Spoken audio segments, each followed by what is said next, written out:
अज्ञानाच्या अंधारात खितपत पडलेल्या आणि गुलामगिरीच्या जोखडात अडकून पडलेल्या समाजाला बाहेर काढायचे असेल तर शिक्षणाशिवाय पर्याय नाही असे ठणकावून सांगणाऱ्या क्रांतीज्योती सावित्रीबाई फुले यांची जयंती विठेवाडी येथील डॉक्टर DS आहेर इंग्लिश मीडियम स्कूलच्या प्रांगणात मोठ्या उत्साहात साजरी करण्यात आली।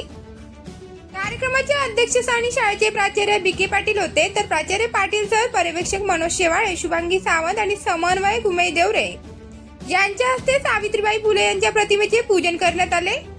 या कार्यक्रमाच्या निमित्ताने आर्या पगारीने लेख सुरक्षित देश विकसित या विषयावर अतिशय सुंदररित्या व महिला मुक्ती दिनाच्या निमित्ताने परखडपणे आपले विचार व्यक्त केले।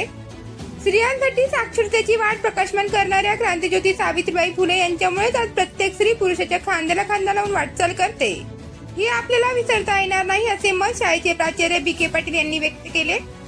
कार्यक्रमाचे सूत्रसंचालन दीपाली बागुल यांनी केले, तर शाळेतील सर्व शिक्षक आणि शिक्षक कर्मचारी तसेच विद्यार्थी यांच्या सहकार्याने हा कार्यक्रम मोठ्या उत्साहात साजरा करण्यात आला।